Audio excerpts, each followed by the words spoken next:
Hola a todos, bienvenidos a un episodio más de Retail Stories. El día de hoy estoy muy emocionado porque estaré entrevistando a uno de mis mentores más importantes, pero además a una de las personalidades más importantes en el mundo en términos de cadena de suministro para muchas industrias, entre ellas de retail. Estaré entrevistando al profesor Jan Fransoo, a quien voy a presentar y con quien voy a conversar en inglés. So, welcome everyone. This is a new episode of Retail Stories. I'm very happy of doing this interview. I'm very honored because here I have in front of me one of my mentors, a person I've learned so much from, but also one of the most recognized professionals in supply chain in the world. He's one of the 50 most recognized professor in this aspect, but also he's a very versatile professor who's worked in many other aspects of Academy. His research studies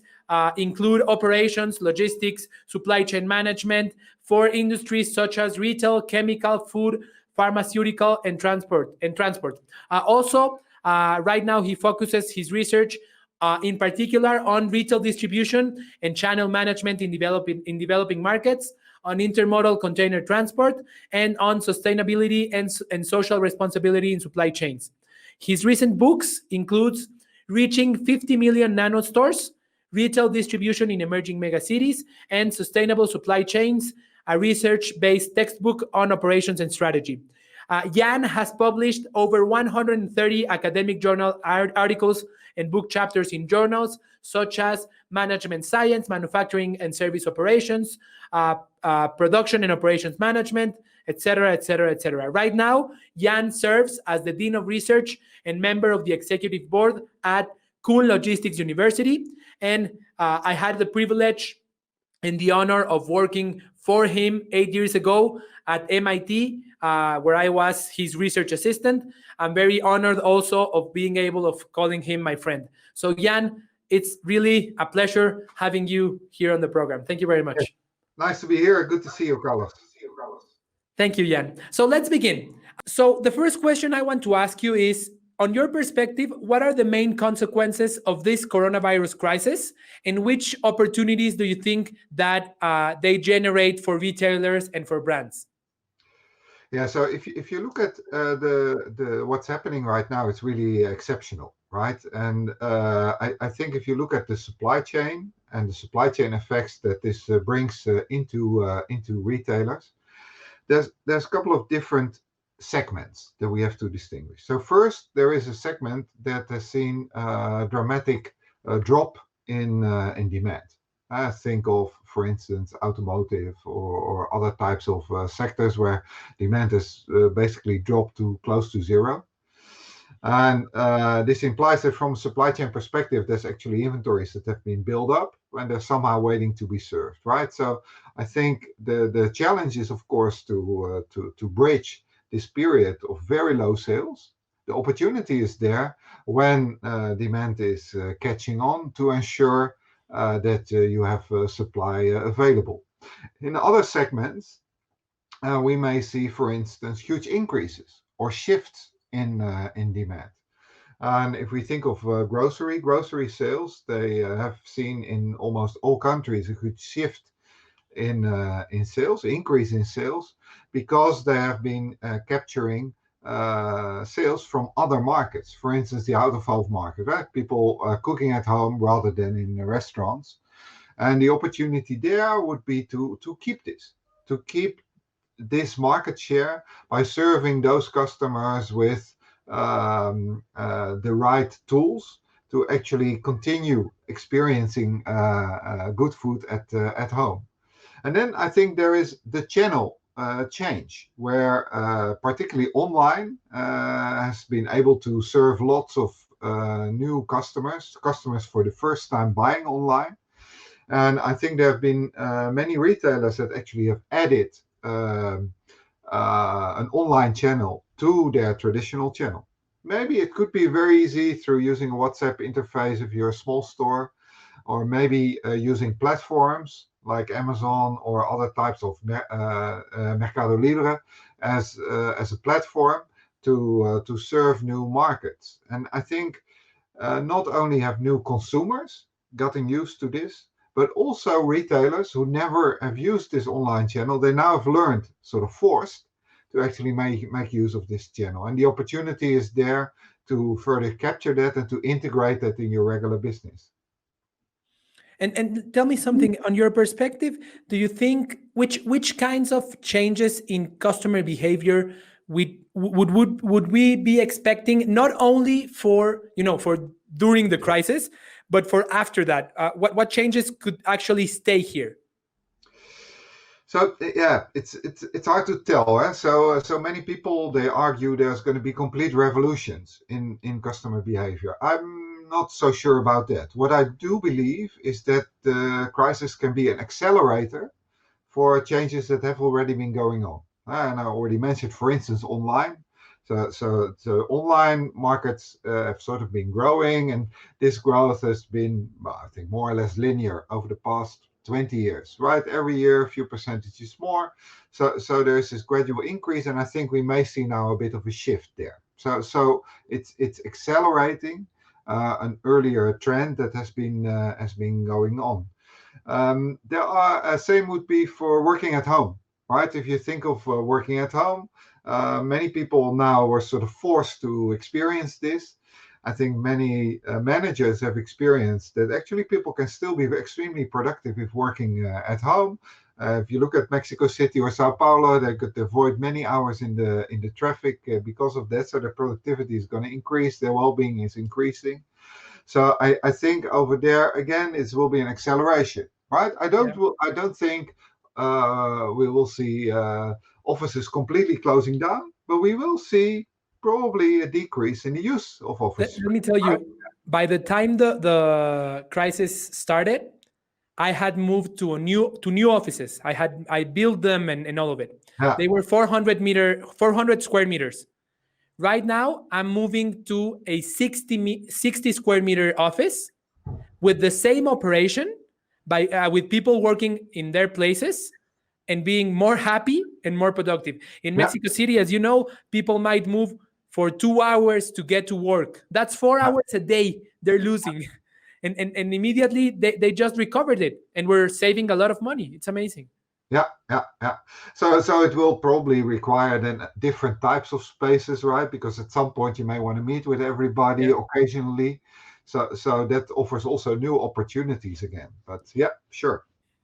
So let me ask you something else. Now that the demand is changing so unexpectedly, how should retailers adapt their distribution networks while also trying to cope with lower sales and with just trying to keep the adequate cash flow? So there's many things, right? So if you look at the retailers and the distribution network, I think everywhere in the supply chain, what we are seeing currently, as we are speaking, what were we middle of July? I think essentially sales have stopped or decreased a lot, and supply chains they need time to respond, right? Mm-hmm. So this implies that there's inventories that have been built up, right? And these inventories need to be financed. Essentially, they have already been paid. You need to pay your suppliers, and you're not having the sales. So I would say that there's two different situations. So one is those retailers that are really short of cash. Yeah, they need to focus on survival. And this implies somehow probably trying to get rid of your products one way or another, maybe getting this into other channels, etc. Potentially even at the loss of margin. But you need the cash to survive, right? You may also may try to make arrangements with your suppliers if they are well funded, whether they can help in the financing in one way or another, because it's also in their interest not to go into dumping, right?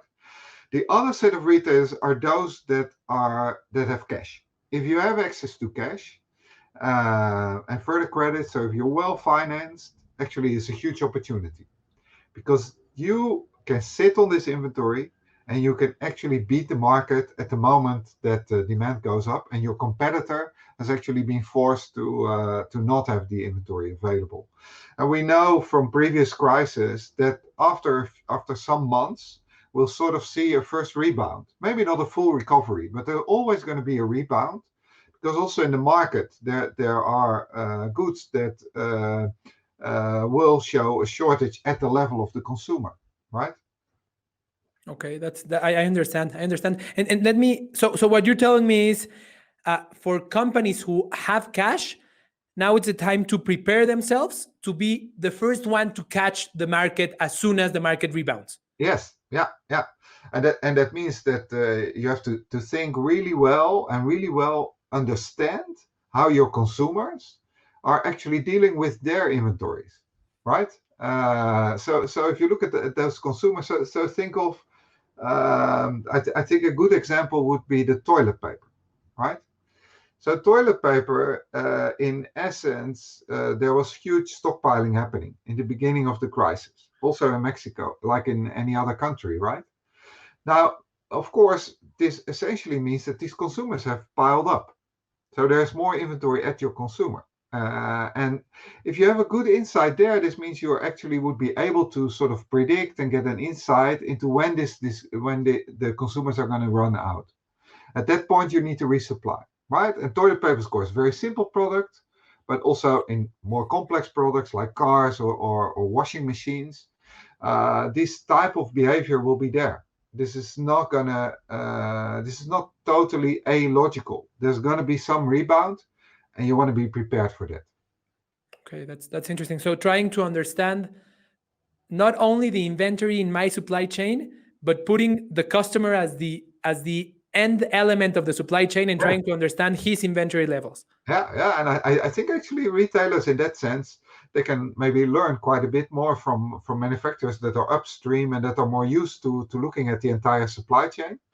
But I think the inventory at the consumer is also part of your supply chain. In the end, the selling to the consumer, this is not consumption, right? Consumption is later on by the consumer. Let me ask you something else. In your perspective, is this the moment to invest, or is this the moment to divest or to save your money if you are a company in retail or in consumer goods? So if you have the cash available, it's obviously an opportunity to invest, right? Because I think there's many investments that are available at low cost, right? And we'll see those opportunities. So I think that you see that at a big scale. Some of the tech giants are currently or Amazon, they are doing takeovers, right, of particular companies, and I think this is just as true at the small scale. So there are always gains in any crisis. There is also an opportunity if you have the ability to move, right? Of course, again, if you don't have the ability to move and you just need to focus on survival, this is a different thing. Yeah, I just read an article by McKinsey saying that the companies that actually invest in their customer experience during the crisis have increased threefold their shareholders' return on the short term, because they actually took advantage of the market that was left in that moment. Let me ask you. Yeah. So if you think, for instance, again of the online experience, I think many retailers, they've struggled to get a good online experience, to deliver a good online experience during the crisis, because demand went up so much, and this implies it was very difficult to get fulfillment done. I know of a number of retailers here that we've been working with. They tried really everything. They didn't care about cost at that moment in time, because what's really important is to have the good experience there, because then you keep the consumer. If you at that point start thinking about cost and maybe have a less than perfect customer experience, this customer will leave the online channel again as soon as they have the opportunity to go back into the store. Okay. So you're actually, it's important to understand, you're buying a customer. You're not just getting a sale and a margin right now. Now that there's so much uncertainty, so much probably that we've never seen before for the people who are alive, maybe except for those who were alive on the Second World War or in some war. How should a company handle their forecasting and their planning in times of such a high volatility in demand and probably also in supply? Yeah, yeah. I just mentioned a bit about this in terms of the getting a good insight into across your entire supply chain. I think one thing that we have to be aware of is that in this crisis, there's been such a shock to the supply chain that essentially these supply chains are in shambles, right? So inventory is in the wrong place. Maybe certain locations have closed down. It's just out of sync, right? So that implies that if you want to forecast your demand, you need to understand what's going on in this supply chain. This implies, first of all, you have to get a real insight into what's happening in the final demand. So the far as possible into the market, like in the toilet paper, the actual consumption there. But also, let's say if I am, I don't know, a supplier to the automotive industry, I need to understand actual car registrations downstream. Everything in between is just a consequence of all types of different dynamics and other people making decisions. Your strategy needs to be determined by what's happening in the final consumer market. Second is that on the supply side, there's still problems. I just ordered a new computer and with a major brand, and actually there's still big problems because certain components are not available. Wow. So there are challenges on the supply side, and very often actually these are relatively cheap components that there is competition for, like chargers or relatively simple pieces of electronics. So this implies that many retailers also need to get a better insight into what is the projected supply. So if demand goes up, is my supplier actually able to deliver? Am I in contact with my supplier? It's not so clear. And many may sort of presume, well, once I place the order, I'll get my 3-day lead time again. Well, this may not be the case.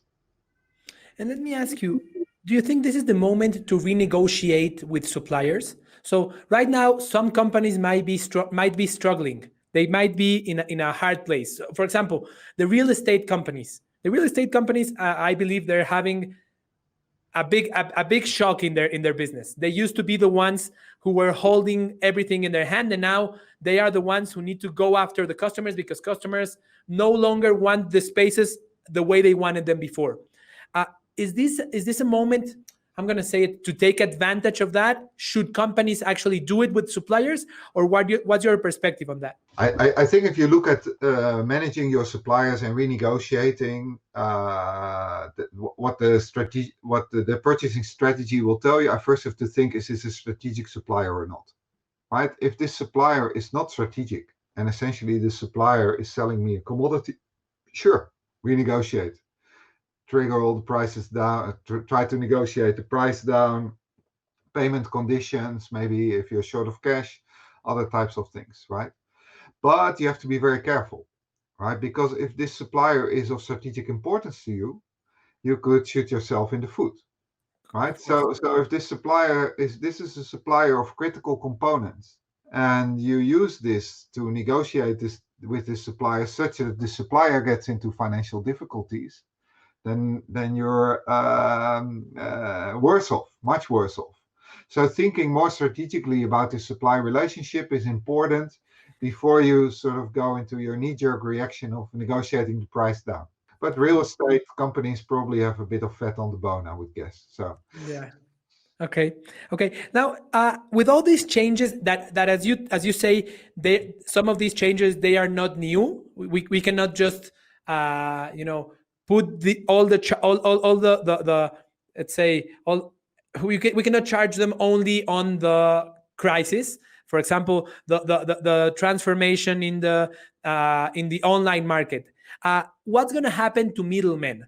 So there has usually been some companies and people who just bought from the producer and took the product to a distributor or took the product to the final customer. Now that it's so easy for somebody to get the product for some industries online out of the main producer, out of the manufacturer, what do you think is going to happen to the middlemen? It's if you look at the middleman, I think traditionally from economics theory we know there's two types of values for this middleman. First one is the value of information, right? So they may have access to information in terms of either aggregating price information, having a better overview of multiple suppliers or multiple markets, etc. So they may have better information. The second advantage, competitive advantage that middlemen may have, is providing economies of scale in logistics, right? Because if I have many small suppliers to many small customers, I can the transportation costs are relatively high in some products, so I can have economies of scale there. Now, if I look at what new platforms are offering, first, you could argue, well, with all the online tools and platforms available, this transparency issue is no longer there. So this really takes away a potential benefit for these players. However, the question is whether it is in the interest of every single player to disclose their private information publicly in such a way. So this is not so clear. So for instance, what Amazon has been doing is on their platform, they have many small buyers and also larger sellers, small sellers, larger sellers. And Amazon is monitoring essentially the sales of these sellers, and it has been argued that what Amazon does is that if a product is successful, they start to compete. Just yesterday, I was trying to buy. I have two boys in my place, so I need a lot of batteries for the toys. I was trying to buy AAA batteries, and I found in the supermarket batteries were worth 130 pesos for four batteries. I went into Amazon and I bought 100 batteries for 350 pesos. Yeah. It's completely out of the question. It's even hard to understand. I thought they were actually cheating on me. Yeah. But Amazon can actually have access to all that information. Yes, so that's true. So then the question is, well, do then those sellers still have an interest strategically to still remain there, right? And for instance, Nike has withdrawn from the Amazon platform, right? For that reason, right? So they don't want, because Amazon in the end is a new middleman there, right? Yeah. So I think in that sense, I think for sure there's lots of value being gone. But in particular niches, particular specialties, particular maybe strong brands where there's specific knowledge, there could still be a market there. In logistics, similar. Sorry, go ahead. No. So now Amazon is the ultimate middleman because they have so much access, so much power, and many companies. So I'm sure Amazon is removing other smaller middlemen from the market. And some companies, either they work with Amazon or they die. They don't have such access to the market. How should a company protect themselves from their partner, who's Amazon? How do I protect from this huge company that can get all of my data because they are actually selling my product? They know who's buying it. They know how much. They know everything. They own the information, and they own the economies of scale. They would only need just to find a manufacturer in China to do my own products, and that's it. I'm gone. Yeah. And now they also own the logistics, right? So also on this second part, they try to play that role as a mega middleman. I don't know. I think it's very difficult, right? So if the market power of a player is so big, and there's not really an alternative in a particular market, it's very hard to get by. Right, so I think in that sense, so I think there's still quite a few markets where there are alternatives available, right? But for instance, in the US, the market share of Amazon in the online retail is so large as a marketplace. I mean, it's really difficult to get around them. Right, so then this implies that I think in Europe what you see is that also regulatory authorities, they start looking more into misuse of market power there, right? Because in the end, I'm sure Amazon is also extremely efficient, so it could also benefit the consumer, but there is a risk that they may misuse at some point also their market power, and then it starts hitting consumers. This is when the regulatory authorities will start to hit in. Yeah. Would the brand be some sort of shield? Investing on the brand and marketing, would that be some sort of protection from this huge company taking over? Yes. So I think brand definitely will help, right? And there is this competing platform, this Canadian platform. I forgot the name, but what they are doing essentially is they give you the opportunity under your own brand to sell, and they anonymously provide exactly the same services that Amazon would in terms of logistics, in terms of the payments, all these type of services. So you sort of virtually have your own website, right? So rather than let's say selling on Amazon, they would be maybe more like a shopping mall where you can have a place to sell with your own brand, and that's Shopify. This is Shopify. Yeah. And so Shopify provides this type of service, and they have been growing quite a bit. But of course, you can only do this if you have your brand. Yeah. But still, Shopify and Amazon and all the platforms get the information. They still know who's buying what, right? Yes, but I think the key difference at this stage is that Shopify does not sell. So they're only a platform. So, of course, you never know how long this is going to last, right? Yeah. Yeah. But I would say at this stage, this is a key difference in their positioning in the market. Understand. Now, in your perspective, you wrote a book 10 years ago about behavioral operations in planning and scheduling, and where you try to understand what are the effects of decision-making biases in the decisions that managers make in planning executives make in certain situations. What do you think? So now, for any manager with all this uncertainty and with all this pressure, how do you think that emotions and biases can actually affect the way CEOs, owners, executives are actually executing right now? I find this still one of the most interesting areas of research, and also one of the most interesting areas to have discussions with executives about their decision making.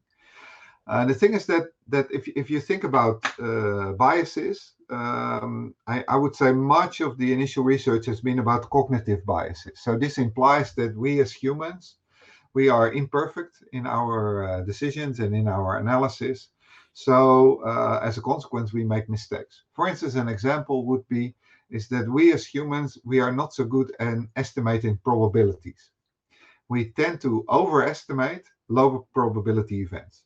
Right, so if I'm in Mexico City and I would ask a decision maker what's the frequency of earthquakes, you would get a higher probability than the actual probability, and we know then as a consequence that let's say the hedging and other types of decisions would not be the best possible. Yeah, right? Insurance companies actually take advantage of that bias. Of course. So we have many more insurances than we actually need, right? So I think that's a very good example. Same would be so these type of examples are cognitive biases. What you're referring now to are emotions getting into decisions, and that area of knowledge is still very, very new. So research is only exploring this right now. And I've started with a colleague some work in that area. And I've really been sort of amazed about the knowledge that's there in psychology. And let me tell you one thing. So traditionally, we as engineers sort of think we have a left part of the brain and a right part of the brain, right? And one part is sort of the rational decision-making part, and the other part is the emotional part, right? Now, actually, if it's now been sort of demonstrated in neuroscience that actually this left and right part, they are not so separate. So this implies that if I am, for instance, experiencing anxiety, which could be the case currently in the crisis because I'm under a lot of pressure, I may have partial information, I'm very unsure on what's going to happen, so I may experience anxiety. Now, what psychologists are telling us is basically say, well, if you experience anxiety, then also this affects your judgment directly. You become more narrow-minded, actually. So you look at fewer options. Actually, this may be the wrong thing to do right now in the crisis, right? So this type of analysis we are now studying increasingly. So we're trying to look at this type of emotions, to what extent they impact these decisions for instance, in a supply chain setting or in an investment setting. And can we then, by training, somehow get managers, at least to, I would say generally the first thing is to be aware of it, to be aware of this, to help you deal with this, right? And that's a fascinating area, and that there's lots of opportunity for research, and also lots of opportunity of managers to learn more about themselves. So the first step is to actually just be aware and recognize that I'm anxious right now, and not let that emotion handle my decisions by itself. At least knowing it's there, and knowing that what I'm thinking right now might be biased by something I'm thinking. It's very interesting when you say that they're actually not so separate as we thought. Yeah. And if somebody says they are left brain users, they're not. They're also right brain users, and the emotions and the path to the decision goes through both hemispheres. Yes, for the far majority of people. Yeah. So what happens then with all the with all the analysis that we do, with all the methodologies, with all the data that we have? Does it actually serve a purpose of helping us make the decision, or are we only using it to justify our emotional decisions? Good point.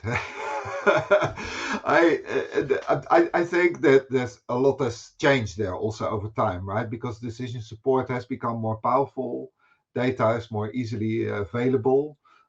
Decision support is also much more user friendly, right? So I think the way users interact with decision support has really changed over the past 10 years. Having said that, at the same time, we should not think that all these tools are perfect, right? Yeah. So in the end, judgment is still needed, and the challenge is to have judgment and data-based decision making actually be in the right balance. And I do think that we as decision makers have probably gotten better in handling the tools, in using these. But we also have a tendency to sometimes overrule or not believe this without bringing the arguments in, right? And there, I would say there, we're also still learning on how humans do this interaction. I do think sort of probably 3-4 years ago, sort of the predominant thinking was, well, with all the artificial intelligence, human decision making will disappear. I think if anything has taught us in this COVID crisis is actually this is not going to happen. Actually, in many companies, actually they switched off their automated decision making when the crisis happened because the crisis couldn't handle it. And this is where we needed the humans. At the same time, we know about these human biases, the fact that emotions impact our judgment, etc. So I think in a way we train decision makers. We need to better take this into account, create this awareness, and also have probably decision support tools that explicitly value the human judgment. Right? There are decision support tools, if you think of planning, that better do this, that support the decision-making process, maybe more than telling you immediately what to do. Don't overestimate only the value of data. Yeah, we might be killed by saying this because it's the hype about data, and data is the only answer for so many people. There's a quote I found on the internet by Andrew Lang that says, some people use statistics as a drunk man uses a lamppost, for support rather than for illumination. So basically, some people might use data only to justify and rationalize the decision they've already made emotionally. Yes, and also I think very often, I think one of the risks of the new tools around and the fact that they are so easy is that people forget the basics in statistics, right? So I've seen people presenting very advanced heat maps where they look very fancy and you make these decisions based on 12 data points.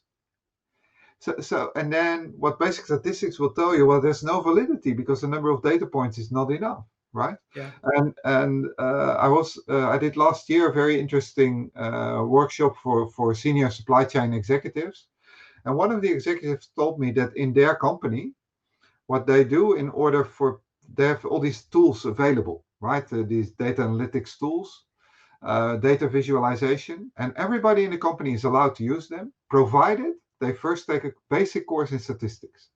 Wow. If they don't pass a basic course in statistics, they're not allowed to use these fancy tools. And I think these type of things actually make sense. You need to know what you're doing. Just pressing the buttons is, I think, dangerous with the power that these tools have. Let's go to another topic. Based on all the changes we're seeing right now, what's your outlook on what's going to happen for retailers in the next couple of years? I'm not asking you in the next 10 years because that's just fantasy. What do you think is going to happen in the next two or 3 years for retailers? And what should they actually do? What decisions should they make to ensure their sustainability and try to pursue growth? So I think the first, probably the most important thing is in everything that you do to take an omni-channel perspective. So this implies that I think to distinguish between the stationary, the in-store channel, and the online channel, and whatever other channel you may have, right? I think you need to look at this as one retail offering that you have. And this is true in terms of logistics or supply chain, so making sure the customer has a seamless experience, but also in terms of the value that you create for the consumer. The brand experience that the consumer has. This needs to be seamless across all these different platforms. And I think that still is in its infancy. I think many retailers are struggling with this.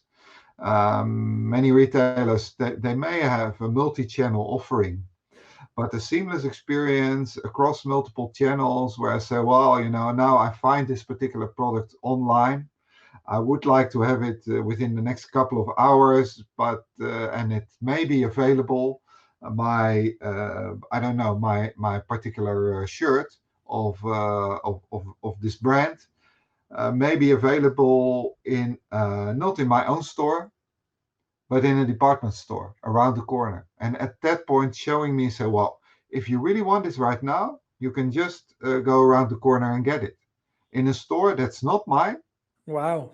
Well, I think these are the experiences that consumers are searching for, but also experiences that are very difficult to implement. It requires a lot of perfection and execution in partnership with other players. Of course.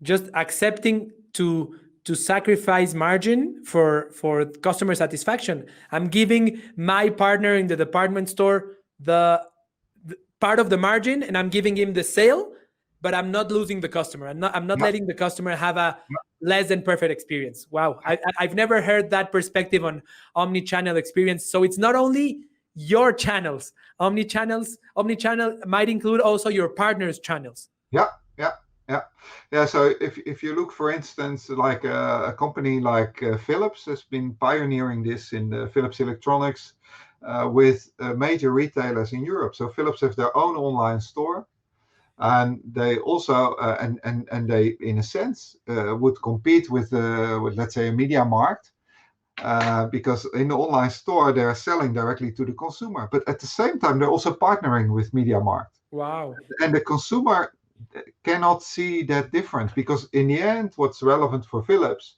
is that the consumer buys and gets a Philips product when they want it. Wow. Wow. Wow. So that's actual cooperation in the supply chain, Yeah, not just words. That's yeah, I'm giving you the sale, even yeah. though I could have risked it and tried to sell it myself out of one of my own warehouses or stores. But no, I put the customer on the top. Yes, yeah, yes. So it's two sides. Yeah? So I think definitely I would say the customer is leading, but even operationally it could make sense, right? Because if I am Philips and I want to give the customer that level of an experience where they could get the delivery within a couple of hours, this is only possible if I have my inventory spread across entire Mexico or Europe, and this is extremely costly, right? Yeah. So this is really it's almost like a symbiosis in that sense, right? But it's very complicated to realize, right? I know Philips has been piloting this. I don't know the current status of their implementation, and MediaMarkt is one partner, but they're also working with other partners there. But this is happening. It's happening as we speak. Wow. Wow. What other aspects do you see as essential to ensure this experience? So one of them is fulfillment and immediate fulfillment as much as possible. What else do you think it's important in this seamless experience? I think actually it's not just immediate fulfillment, it's fulfillment when I want it. It's different. Yes. And that is a difference because actually, in many cases, I may not want immediate fulfillment. For instance, if I'm traveling and I'm buying something, I want it delivered when I get home. And this could be a couple of days later. If I'm thinking of my groceries, I may plan this a little bit ahead. So I have a barbecue party on the weekend. Right. So I think there's definitely right now the trend has been, and sort of the hype is around shorter, going into hours in China, sometimes 30-minute delivery time.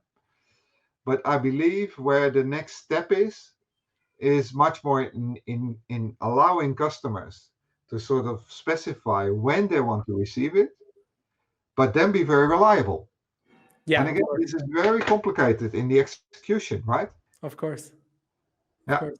So think of, suppose I have a product now in stock and I have a customer coming, and this customer says, I want this in 5 days delivered.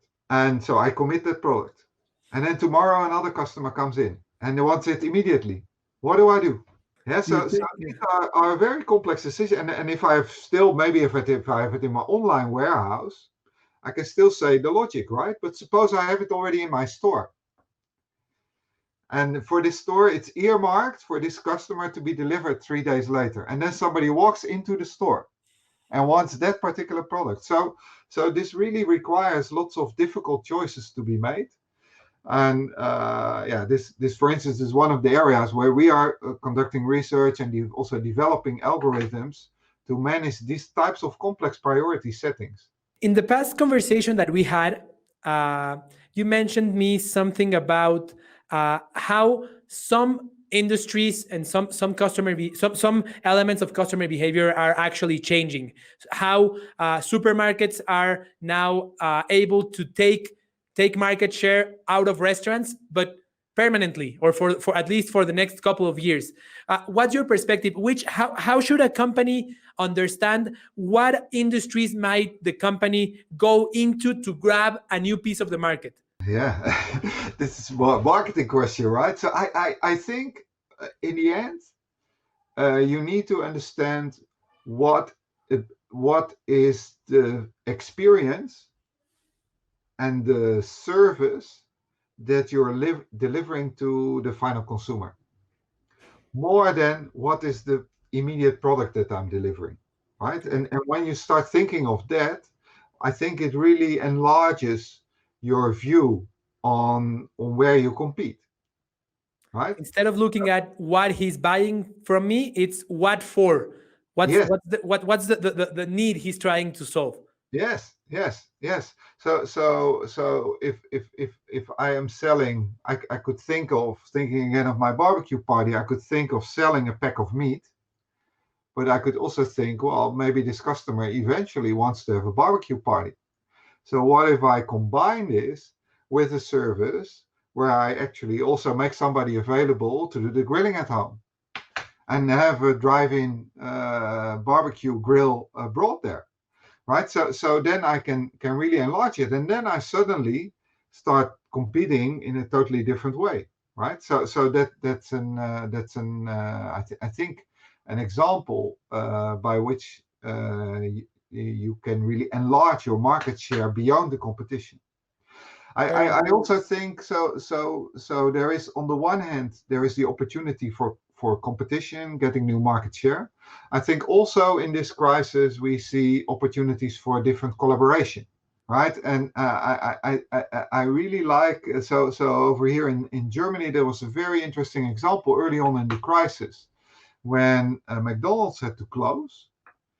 And Aldi, the largest supermarket, one of the largest supermarket chains in Germany, was in a shortage of staff because the demand was increasing a lot. And McDonald's agreed to have their staff be seconded at Aldi to work in their stores and distribution centers. So this is a very unlikely marriage, right? Yeah. But this is how it works, because in the end they were serving the same market, and actually they could also collaborate in this way, right? And I will be very curious. It will be very curious to see. I will be very curious to see what could happen afterwards based on that, right?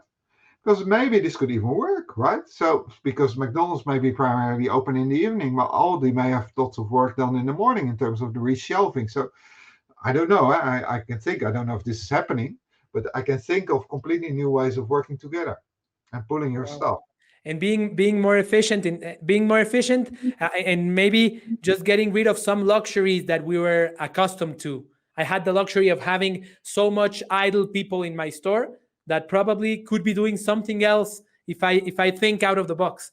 Jan, just to finish, I want to ask you the last question. In your perspective, what are your final recommendations for retailers and brands to cope with actual volatility, but also to prepare themselves for the new age? So I think if you look at retailers and brands to cope, let's take the two things separate, right? So if you look at coping with volatility, it actually requires you to be able to be responsive, and being responsive requires a bit of slack in your organization.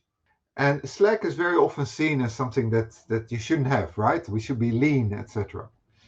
And but having a bit of slack in some cases actually helps a lot. Of course, you shouldn't have random slack. You should have some slack in the right places. I think this helps, and this helps to respond. For instance, right now with the low cost of financing, inventory is very cheap, and I think you can strategically invest in inventory at the right moment in time. Also in terms of workers being available, right? Sharing these workers with others, right? Like we just talked. So I think that is also a type of slack that's very smart to have around. It allows you to respond. So I think that helps, and that helps in responding to volatility. If you go to the new age, I think there is very much happening in terms of technology. Right? Technology is everywhere now. And technology is also to a very large extent being democratized. So that means technology is no longer there just for you if you're a large company and you have the ability to invest. Actually, a small player just around the corner can also offer an omni-channel experience. A small retailer using an online platform, build their own interface and serve the neighborhood, and can become an extremely strong local competitor, right? So technology is no longer a matter of economies of scale. I don't believe this is very much democratized and being accessible to everybody. And that means also as a large brand, you need to be much more aware of this type of local competition. Very interesting. Now it's not about the differentiation, is not about access to technology, it's about how you use it. Yeah. Wow. Jan, I thank you very much for this conversation. It's really enlightening to see your perspective with such a a fundamented mindset and a fundamented decision making and opinion, but also with a versatile perspective and point of view. Answering questions out of you answered with neuroscience and you answered with marketing. I think you gave us a very broad perspective on what's happening, what to do, and what's next. So, Jan, I thank you very much. It's been a real pleasure, and I hope this is the first one of many conversations that we have. Thank you very much. My pleasure. Thanks for having me. Thanks, Jan. Muchas gracias a todos.